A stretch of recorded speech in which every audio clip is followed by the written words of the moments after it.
결혼을 하고 나면은 이제 목회자가 결혼한 신혼가정에 신방을 가게 됩니다. 신방을 가면은 반드시 하고 오는 일이 한 가지가 있습니다. 뭔고 하니까 이 두 사람은 이제 연애하고 교제하는 관계가 아니잖아요. 이 세상에 유일한 이 독특한 부부로 가는 이 관계가 두 사람에게는 형성이 된 거죠. 그래서 연애할 때는 오빠라 부르기도 하고 자기라 부르기도 하고 어떤 사람은 또 아저씨라 부르기도 하고 뭐 호칭들이 별별 호칭들이 있습니다. 그런데 그 호칭들은 모두 내려놓고 하는 거예요. 왜냐하면 이 세상에 수많은 사람들 가운데에서 이제 두 사람의 이 특별한 관계는 부부의 관계예요. 어떤 사람도 다른 부부가 존재할 수 없습니다. 오직 이 앞에 있는 이 남자가 유일한 남편이고 자기 눈앞에 있는 이 여자가 유일한 아내인 거예요. 그래서 이 독특한 이 신분과 이 관계로 두 사람이 이제는 세팅이 돼야 되는 거예요. 그래서 지금까지 오빠라 불렀던 아저씨라 불렀던 자기라 불렀던 야라고 불렀던 너라고 불렀던 다 내려놓고 여보 당신. 그래서 이 세상 오직 여보 당신은 두 사람과 관계만을 보여준 호칭이에요.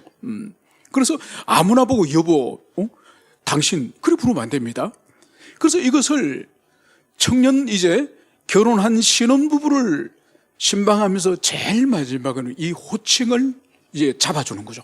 왜냐하면 이 호칭에는 두 사람의 관계성과 두 사람의 정체성이 호칭 속에 있습니다. 그래서 몇 분이나 연습을 시켜보는 거죠. 처음에는 어색해가지고 늘 오빠라 부르다가 늘 자기야 부르다가 아저씨라 부르다가 그러다가 여보 당신 이걸 확인하고 목회자가 나옵니다.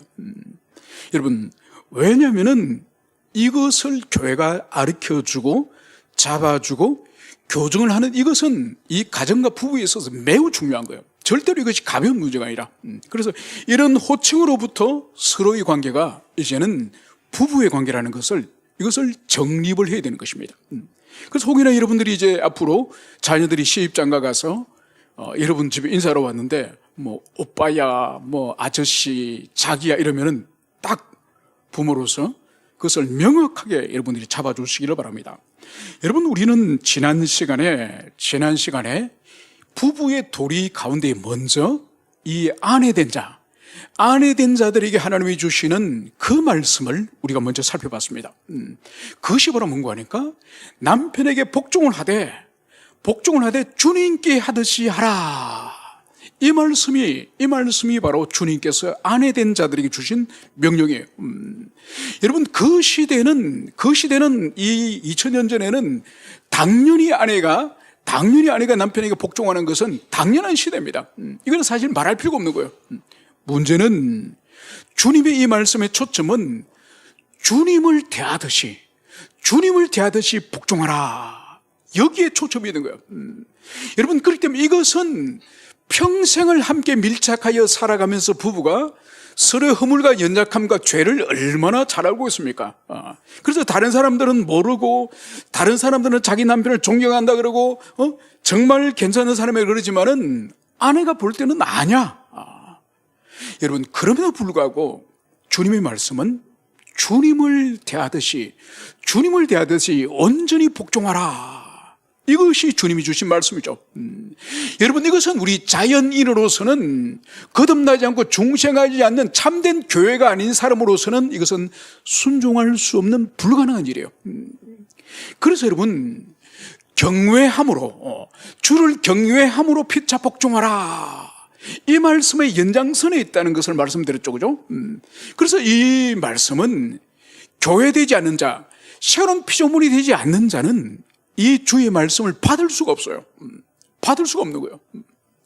그래서 이 말씀은 비록 아내라 할지라도 거듭나고 새로운 피조물이 되고 그리스도 안에 있는 자들이 자기 남편을 향하여서 그 남편의 인격이라든지 성품이나 사회적 능력과 신분과 상관없이 바로 교회의 머리가 주님이듯이 한 아내의 머리가 주님이라고 하는, 남편이라고 하는 하나님이 정하신 질서를 따라서, 하나님이 정하신 질서이기 때문에 그것을 순종하는 거예요. 자기 남편이 자기보다 더 인격적으로 탁월하거나 신앙이 탁월하거나 능력이 있거나 그래서 머리를 숙이고 주님을 대하시 공격하는 것이 아니라 바로 주님이 가정과 혼인의 제도를 만드시고 특히 남편을 아내의 머리로 세우셨기 때문에 주님의 질서를 순종하기 때문에 바로 이 주님의 명령을 따라야 된다. 이것까지 우리가 지난주에 살펴봤습니다. 이제 오늘 두 번째로 남편의 도리에 대해서 오늘 우리가 살펴보고자 합니다. 오늘 25절에서는 이렇게 말씀을 하고 있습니다. 남편들아, 아내 사랑하기를 그리스도께서 교회를 사랑하시고 그 교회를 위하여 자신을 주심같이 하라.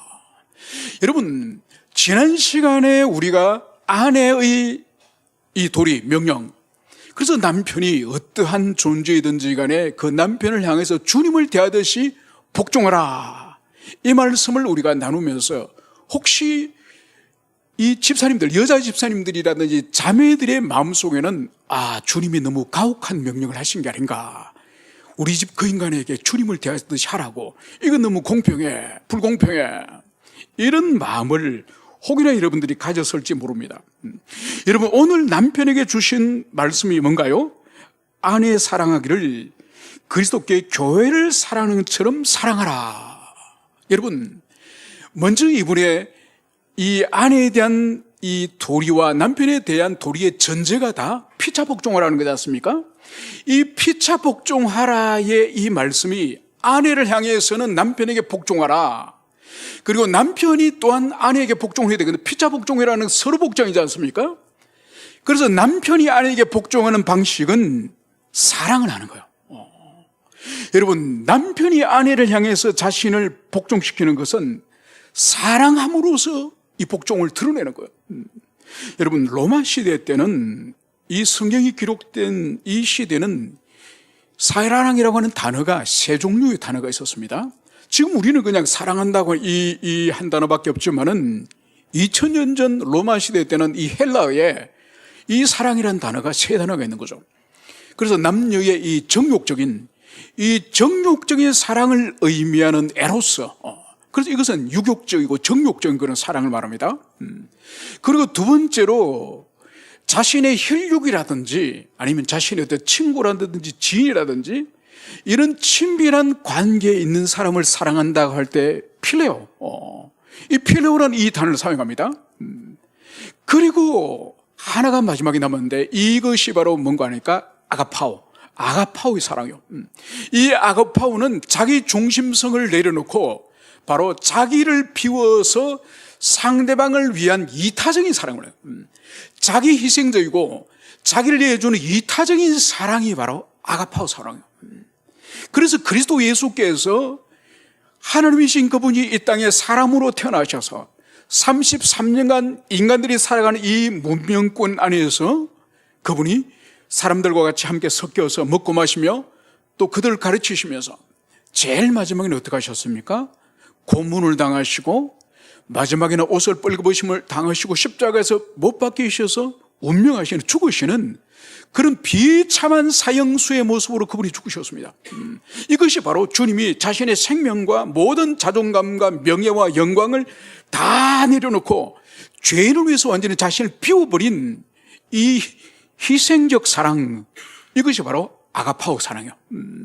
그래서 여기서 오늘 주님께서 남편된 자들을 향해서 자기 아내 사랑하는 것은 에로스도 아니요, 필레오도 아닌 이 아가파오의 사랑을 하라, 이 말씀을 하는 것을 여기서 볼 수 있습니다. 여러분, 이 아가파오의 사랑, 주님이 하시는 이 사랑을 여러분 자연인으로서 남편들은 불가능한 거예요. 절대로 할 수 없습니다. 여러분, 성경 가운데 이 아가파오 사랑에 가장 유사한 인간으로서 신구약 성경 가운데서, 하나님의 백성 가운데서 이 아가파오 사랑에 가장 흡사한 이 두 남자의 사랑을 생각하라. 그러면 제가 이번 주 중에 묵상을 하다가 두 사람을 제 나름대로 정의를 했습니다. 한 사람은 구약에 룻과 결혼을 하였던 보아스의 사랑을 먼저 저는 말씀을 드리고 싶습니다. 여러분, 룻은 누군가요? 룻은 이 룻의 시갓집이 이 모압에 이사를 왔지 않습니까? 이사를 와서 거기서 모압의 여자랑 결혼했는데 그 모압의 처녀 중에 한 사람이 이 룻입니다. 그런데 어떻게 된 일인지 이 집안이 남자들이 다 죽습니다. 시아버지 죽고 남편 죽고 또 시동생 죽고, 그래서 이 시어머니와 함께 이 모압에서 이 쌍가부도 아니고 삼가부, 이 세 명의 가부가 있게 됐습니다. 그런데 베들레헴에 자기 고향에서 이제 하나님이 풍요를 주셔서 곡식이 있다, 이 소식을 듣고 이제 시어머니 이 나오미가 고향 올라갈 준비를 하지 않습니까? 그러면서 두 며느리에게 아직 너무 젊으니까 나를 따라오지 말고 너는 여기서 재혼을 해가지고 새 출발을 해라, 그렇게 이 나오미가 간곡히 부탁을 했죠. 그런데 한 며느리는 이제 돌아가 버리고 이 룻은 가지 않는 거예요. 가지 않으면서 나는 어머니가 가시는 곳에 내가 가겠습니다. 어머니가 죽는 곳에 나도 죽겠습니다. 어머니 하나님이 나의 하나님입니다. 이러면서 베들레헴까지 따라온 거죠.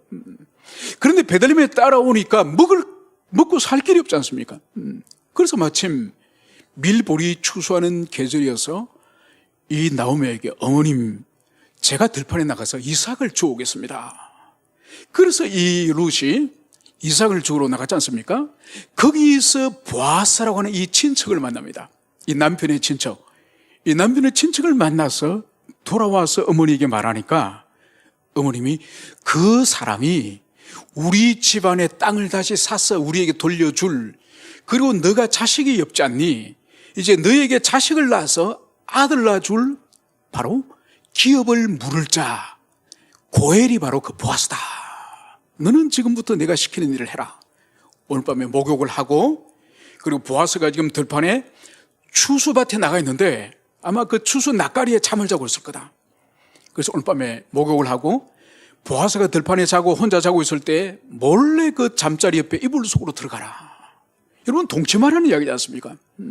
그래서 그 보아스를 향해서 나는 당신의 친척 이 나오미의 며느리 이 룻입니다. 이제 저에게 결혼해서 자식을 낳아주시고 우리 땅을 다시 사서 우리에게 돌려주십시오. 이 말을 그날 밤에 한 거예요.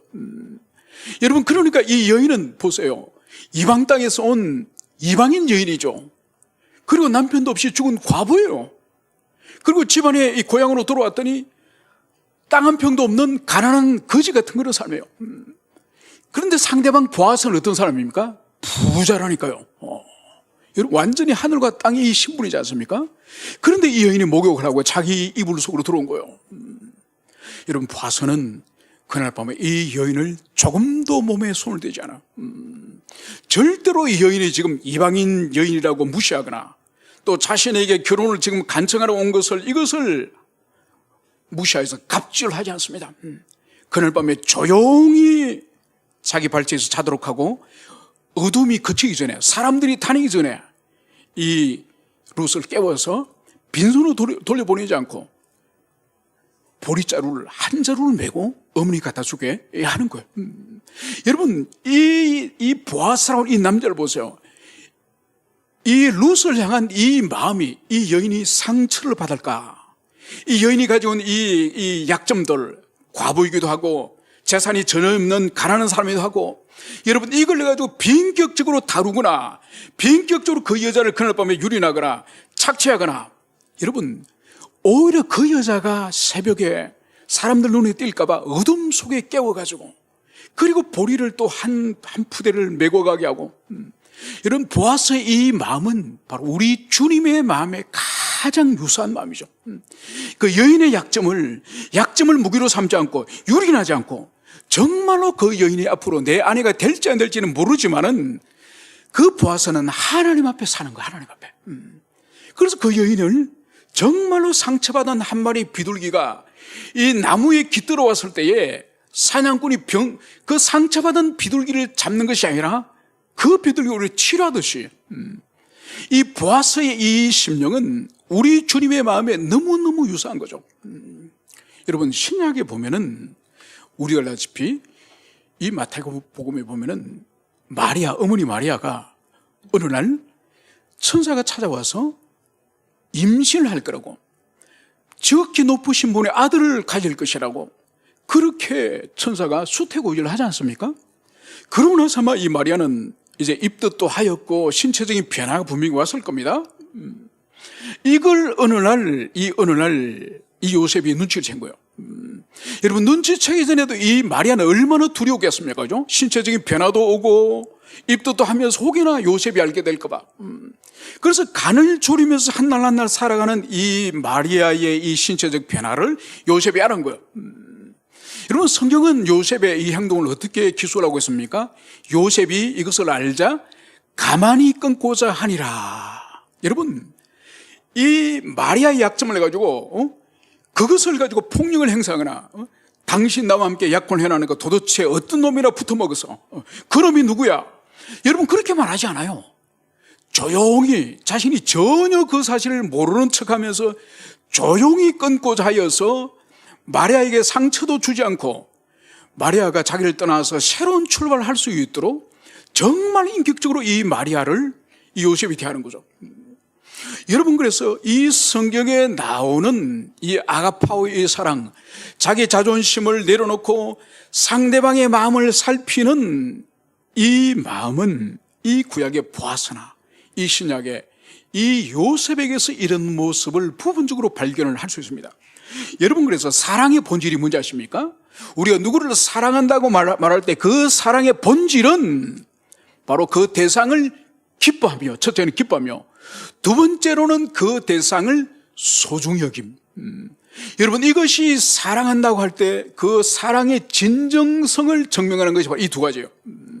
그래서 여러분 어떤 사람을 사랑한다는데 그 사람을 생각하거나 아니면 그러면 그 사람을 만나거나 아니면 오늘 저녁에 퇴근해가지고 아내가 있는 그 집을 가는 것이 두렵다. 여러분 사랑하는 것이 아니에요. 여러분 사랑한다는 것은 그 사람과 전화통화를 해도 2시간, 3시간 그 시간이 가는 줄 모르고 또 일을 빨리 마치고 집에 가야지. 집에 가면 부인이 있지, 아내가 있지.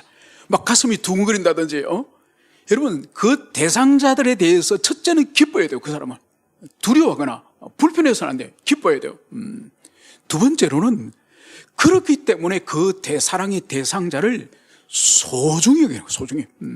보아스가 룻을 소중히 여기고 요셉이 마리아를 소중히 여겨서 그렇게 대했던 것처럼 진정으로 그 사랑한다고 하는 그 사랑의 진정성은 반드시 소중히 여기는, 그래서 이 소중히 여기는 것은 두 가지로 구체적으로 드러납니다. 첫째는 그 사람과 자신과의 관계에 있어서 샬롬을 깨뜨리지 않도록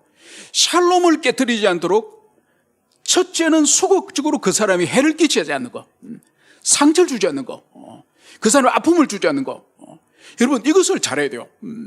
여러분 100가지를 잘하더라도 그 상대방에게 치명적으로 상처를 주는 말을 하거나 행동을 하면은 100가지가 다 헛된 거예요.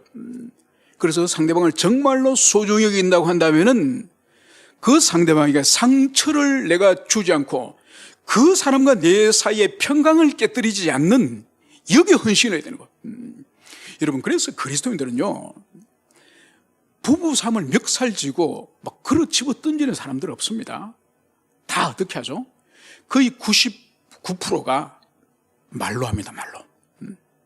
삐딱하게 속을 막 뒤집어 놓는. 여러분 항상 그래서 이 야고보서에서나 잠언에서 사람의 혀를 조심해라. 이 혀가 지옥의 불이다. 여러분 지옥에 불태우듯이 혀로부터 불이 나와서 상대방과 가정을 불태운다는 거예요. 그래서 소극적으로 우리가 소중히 여기는 이 첫 번째가 바로 평화를 깨뜨리지 않도록 이것을 최선을 다하라. 두 번째로는 뭐냐? 여러분 소중히 여긴다는 두 번째는 단순히 두 사람 관계의 평화만 유지하는 것이 이것이 본질이 아니에요. 더 나아가서 뭘 해야 되느냐? 상대방을 기뻐하고 소중히 여기기 때문에 상대방을 기쁘게 하기 위해서 적극적인 노력을 해야 되는 거야. 그래서 필요하면은 기념일에 선물을 하기도 하고 또 필요하면은 또 요리도 하고 아내가 좋아하는 음식도 하고 설거지도 하고 집안 청소도 하고. 여러분, 아내를, 어차피 집안 안에 있는 이 일은 내가 하거나 안 그러면 내가 안 하면 아내가 하는 건데, 내가 도와주면 아내가 조금이라도 편하게 될 거야. 그래서 어떻게 하면 내가 아내를 기쁘게 할까? 그래서 이벤트를 만든다든지, 여러분, 그걸 해야 되는 거예요. 그래서 소극적으로는 샬롬을, 평강을 깨뜨리지 않도록 조심해야 되고, 적극적으로는 상대방을 기쁘게 하는 이 일을 잘해야 되는 거예요. 여러분, 이것이 바로 사랑이라는 것이에요. 그래서 이것은 여러분, 남편에게 1차적으로 의미를 두고 있지만은, 여러분, 남편에게 해당되는 것이 아니라, 이건 부부가 서로 소중히 여기고, 서로 기쁘게 하는 이 일을 여러분들이 온 마음을 다해 하시기를 축원합니다. 그리고 이제 우리가 더 나가서 오늘 26절에서 이는 곧 물로 씻어 말씀으로 깨끗하게 하사 거룩하게 하시고 자기 앞에 영광스러운 교례 세우사 티나 주름 잡힌 것이 이런 것이 없이 거룩하게 흠이 없게 하려 하심이라. 여러분, 오늘 25절에서 남편에게 아내를 사랑하라고 말씀하면서 그것은 바로 그리스도께서 교회를 사랑하듯이 너희들도 자기 아내를 사랑하라. 이 말씀을 하고 난 이후에 26절과 27절에서 오늘 이 말씀 은관의 기독론적 말씀이에요. 이 말씀은 우리 주님이 바로 교회를 향해서 자기 몸을, 자기 생명을 주신 이유를 말씀하는 거예요. 왜 주님이 교회를 위해서 자기 생명을 십자가에 버리시냐? 바로 물로 씻고 말씀으로 깨끗하게 해서 우리를 거룩하게 하시려고. 여러분, 주님이 십자가 죽으시고 주님의 대속 사역의 본질은 우리를 거룩한 사람으로 만드시기 위한 거예요. 다른 것이 아니에요. 그래서 교회를 하여금 바로 영광스러운 교회로 세우고 티나 주름 잡힌 것이 없는 거룩하고 흠이 없는 것으로 하려 하심이라. 여러분, 그래서 교회를 향한 주님의 이 기대, 이 소망이 얼마나 높은지 이것을 말씀을 하고 있습니다. 여러분, 오늘 보세요. 주님이 십자가 죽으신 목적이 우리로 하여금 티와 흠이 없는 거룩하고 깨끗한 존재가 되기를 주님은 그것을 원하시는 거예요. 여러분, 이것은 계시록의 말씀에 비춘다고 한다면은 주님이 이 땅에 다시 오실 때에 우리를 계시록에서는 어떻게 부르고 있습니까? 바로 백마를 타고 오시는 우리 주님의 합당한 신부라고 우리를 부르셨죠, 그죠? 그리고 희고 깨끗한 세마포 옷을 입은 사람이라고 우리를 그렇게 부르십니다. 여러분, 그래서 우리를 향한, 성도들 향한 주님의 이 기대는 아주 높은 거예요.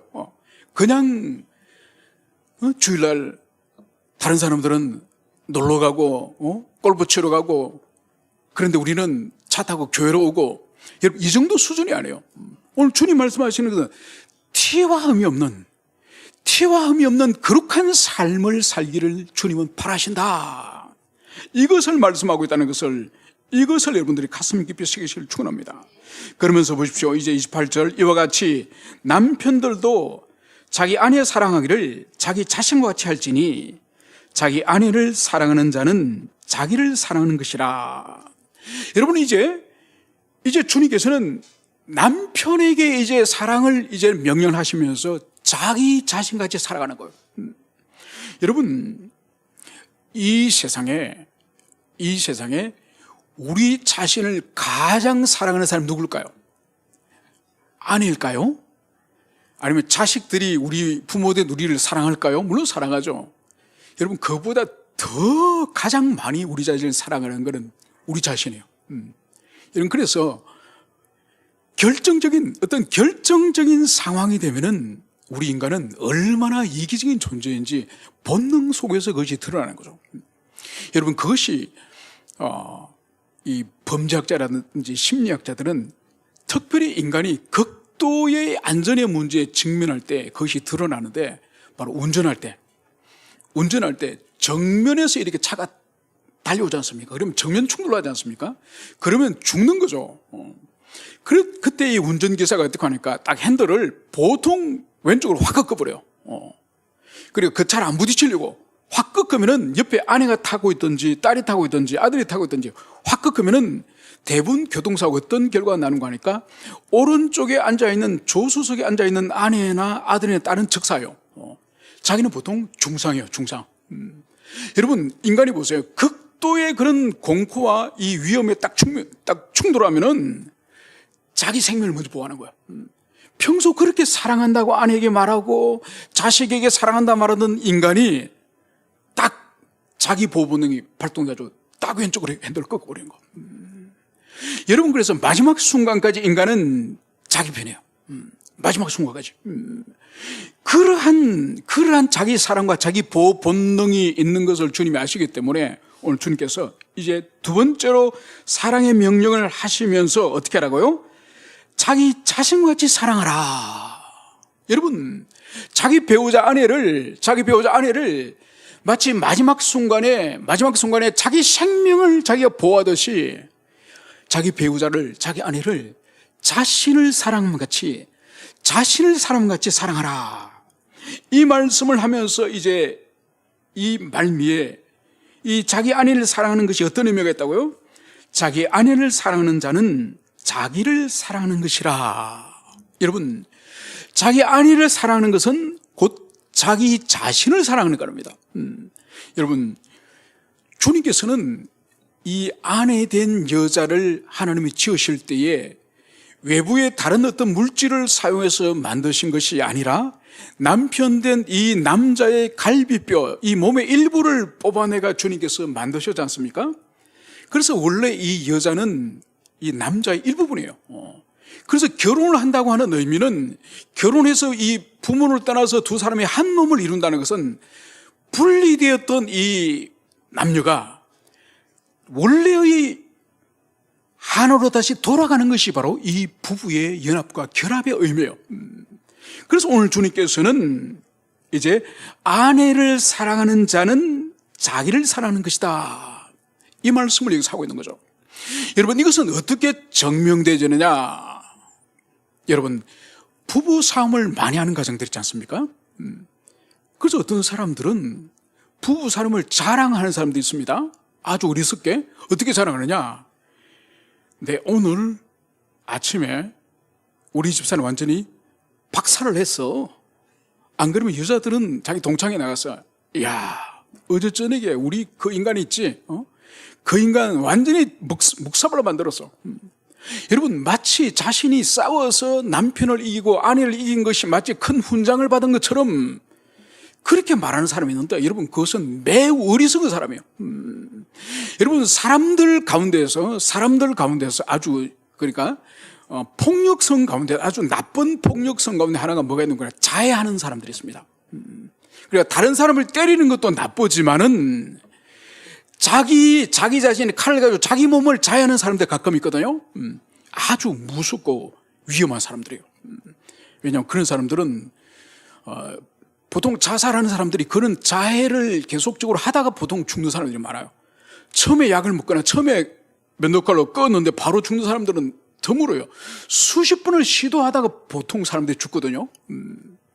특히 자해를 하는 것은 이것은 폭력성이 다른 사람을 해코지 하는 것보다 더 무서운 폭력성이에요. 그래서 만약 오른손으로 칼 가지고 이 동맥을 끄다 칩시다. 여러분 자기 오른손이 왼손이 죄를 지은 거죠. 여러분 그러면은 이 오른손이 행복을 느낍니까? 행복을 느끼지 않으면 지혜를 하면 어떻게 됩니까?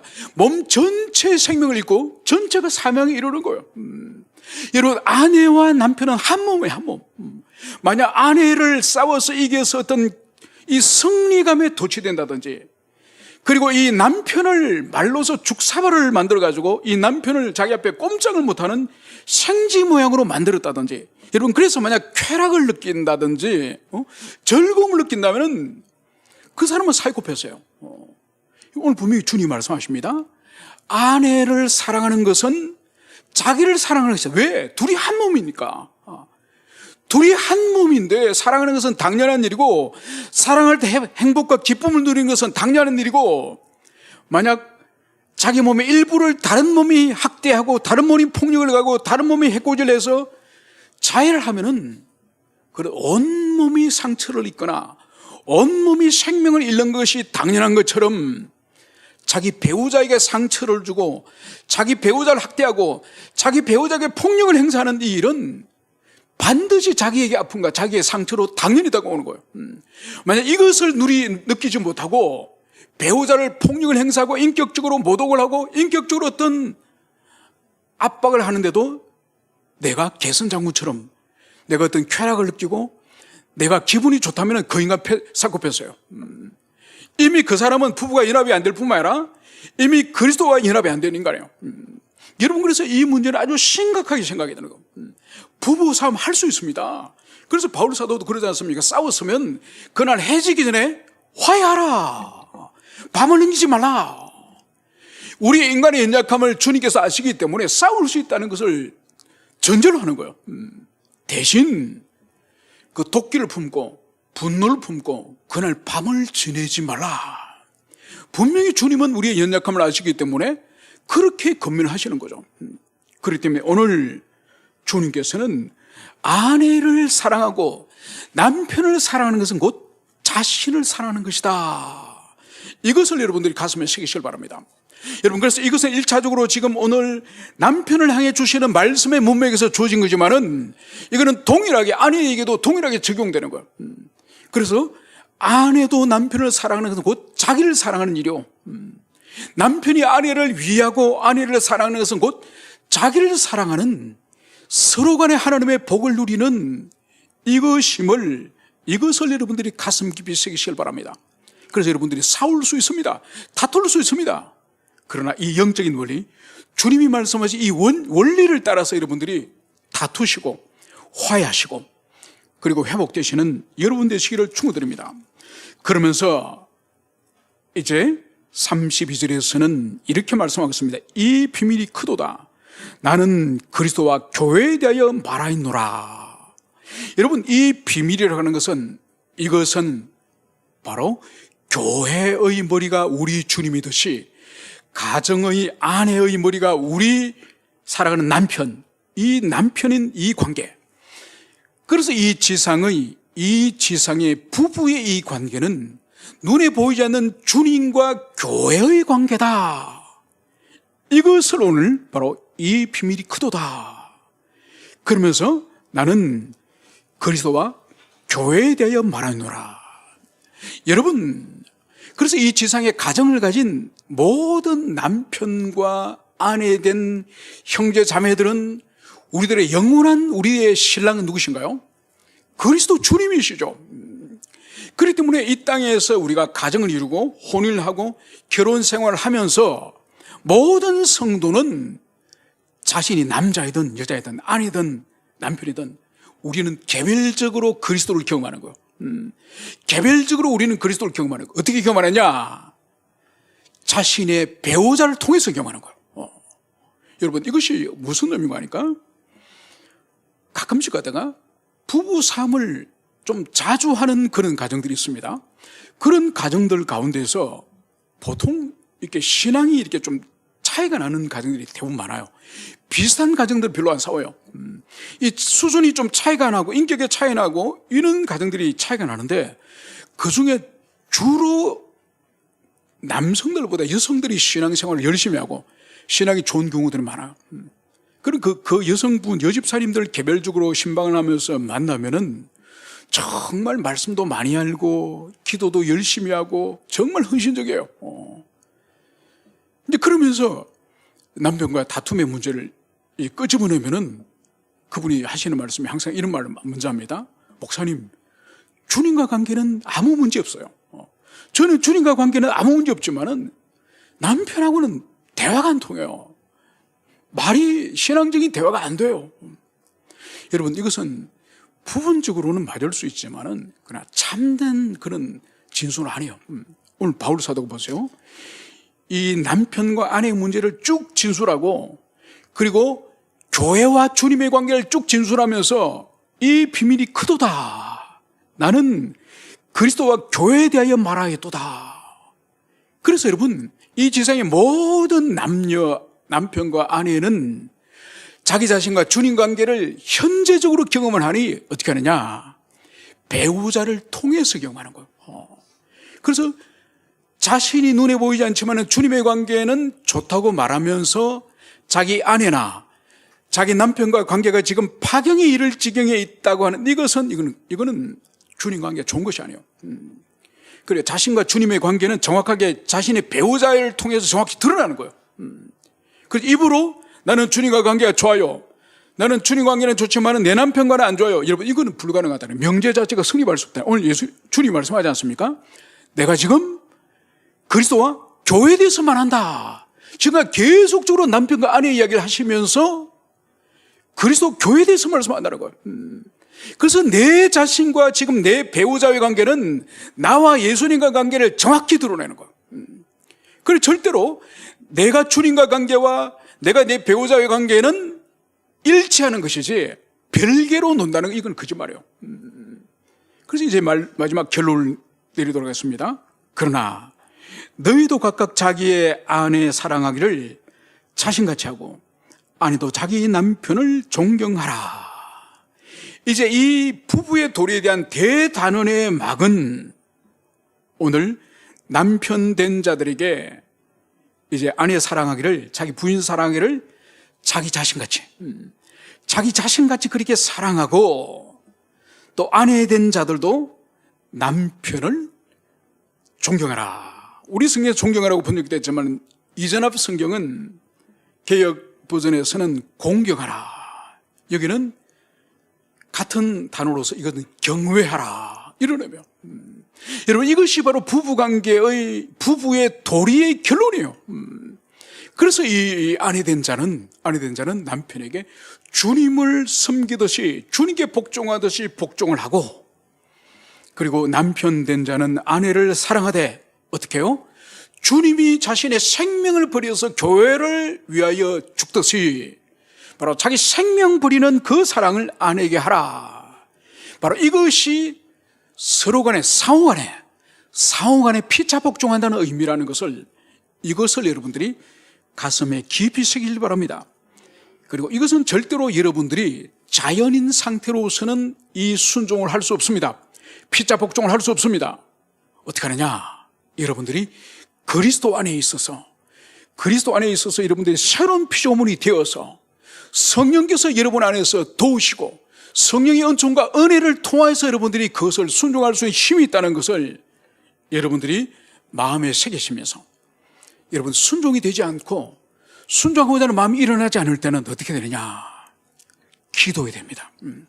여러분 힘으로, 여러분의 사랑으로, 여러분의 어떤 인격으로 절대로 이 말씀을 감당할 수 없습니다. 그래서 여러분들이 항상 순종하는 아내, 그리고 아내를 사랑하는, 생명 바쳐 사랑하는 남편이 되기 위해서는 항상 성령과 하늘의 은총을 덧입고, 그럴 때만에 여러분들이 이 말씀을 여러분들이 순종할 수 있다는 것을 여러분들이 가슴 깊이 새기시기를 축원합니다. 함께 우리 기도하시겠습니다. 이 시간 우리 기도할 때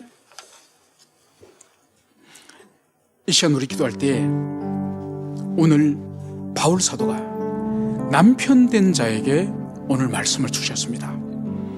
남편 된 자는 자기 아내를 주님이 십자가에서 자신의 생명 버려서 교회를 세우시고 교회를 위해서 구속하셨던 것처럼 남편 된 자는 아내를 그렇게 사랑하는 것입니다.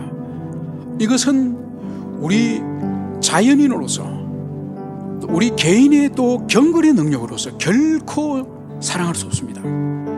하나님이 우리에게 은혜 주시고 우리 속에 계신 성령님께서 도우셔야 우리 아내를 향하여 우리 자신을 기꺼이 버릴 수 있는 이 사랑을 감당할 수 있습니다. 그래서 이미 결혼하여 가정을 가지고 있는 형제된 우리는 하나님 은혜 베풀어 주셔서 이 말씀을 우리가 받을 만하고 감당할 만한 그런 힘을 주시옵소서 기도하시고, 또 이 사랑하는 것은 1차적으로 남편에게 주신 말씀이지만 그러나 아내도 마찬가지입니다. 아내도 복종하는 것은 곧 사랑하는 것입니다. 아내도 동일한 은총을 주시기를 기도하시고, 우리 청년 형제자매들 이 결혼의 이 도리, 부부의 이 도리, 이 진리를 가슴 깊이 새기시고 여러분들이 장래 가정을 위해서 준비하시길 바랍니다. 다른 어떤 준비보다가 하나님의 말씀의 토대 위에 여러분들이 가정을 준비하는 것이 가장 중요한 것입니다. 이 기도 제목을 가지고 우리 한번 간절히 한번 기도하도록 하겠습니다. 기도합시다. 아버지 하나님, 저희들에게 은총을 베풀어 주셔서 주님이여, 오늘 주님 남편된 형제들에게 주님이 주신 말씀입니다. 바로 주님께서 교회를 위하여서 자신의 생명을 십자가 위에서 희생하여 사랑하셨던 것처럼 남편된 자들, 형제된 자들에게는 주님 아내를 위해서 기꺼이 자기 생명 부리는 그 사랑을 감당하라고 말씀하셨습니다. 아버지 하나님, 이것은 우리의 자연적인 본성으로는 결코 감당할 수 없습니다. 주님이여, 성령의 능력을 우리가 덧입게 해주시고 하나님의 은총을 덧입을 수 있도록 주여 도와주시기를 간절히 기도드립니다. 주님, 저희들 한 사람 한 사람을 붙잡아 주셔서 주님, 이 말씀을 우리가 받을 수 있도록 우리가 기도하게 하시고 우리가 주님 앞에 엎드리게 해주시고 우리를 하여금 성령의 권능을 덧입을 수 있도록 아버지 하나님 은혜 베풀어 주시기를 간절히 기도드립니다. 주님, 우리에게 주님 있는 사랑하는 배우자를 향해서 우리가 주님 그를 기뻐하고 그를 소중히 여길 수 있도록 은총을 베풀어 주시옵소서. 그래서 관계에 주님 샬롬이 깨어지지 않도록 항상 조심하고 항상 주님 우리가 주의 깊을 수 있도록 은총을 베풀어 주시고, 그리고 더 적극적으로 나가서 아내가 기뻐하는, 아내가 주님 좋아하는 것을 적극적으로 우리 그 일을 감당할 수 있도록 주님이여 우리에게 지혜를 주시고 은총을 베풀어 주시기를 간절히 원합니다. 그래서 우리의 가정들이 더 사랑하고 더 사랑으로 연합되어져서 주님 한 몸을 이룰 수 있도록 주여 은총을 베풀어 주시기를 간절히 기도합니다. 아버지 하나님, 오늘 주님께서 형제에게 주신, 남편에게 주신 말씀을 살펴봤습니다. 바로 남편에게는 우리 예수님께서 십자가에서 모든 수치와 고통을 감당하시며 대속의 사역을 완성하셨던 것처럼 우리 또한 아내를 위해서 우리 생명 버리듯 주님 그런 사랑을 하시기를 주님께서는 말씀하고 있습니다. 이거는 결코 우리가 우리 힘으로 능력으로 감당할 수 없는 일입니다. 우리가 그리스도 안에 굳세게 붙어있고 기도하며 성령의 권능을 덧입을 때에 우리가 배우자 아내를 향해서 우리 생명 버릴 수 있음을 고백합니다. 주님, 그래서 우리가 주의 이 말씀을 우리가 순종하여서 받을 수 있도록 주여 모든 형제된 자들에게 은총을 베풀어 주시옵소서. 특별히 주님 우리 청년 형제자매들에게 주님 장차 결혼을 준비하며 다른 어떤 준비보다 이 혼인의 도리에 대한 이 말씀을 가지고 주님 결혼 준비할 수 있도록 은혜 베풀어 주시길 간절히 기도드립니다. 이 시대의 세상을 닮아가지 않게 하시고 그리스도 안에 거룩한 자로서 주님 우리 청년들 주님 구별될 수 있도록 은총을 베풀어 주시옵소서. 감사를 드리며 거룩하신 예수님 이름으로 기도합니다. 아멘. 이제는 우리 주 예수 그리스도의 은총과 아버지 하나님의 끝없는 사랑과 성령 하나님의 교통하심이 이제로부터 형제된 자, 남편된 자, 아내를 사랑하기를 우리 주님이 생명 부리며 사랑하셨던 것처럼 그런 사랑하기를 결단하는 의왕 주님의 교회 모든 성도들 위해 이제로부터 영원히 함께 있을지어다. 아멘.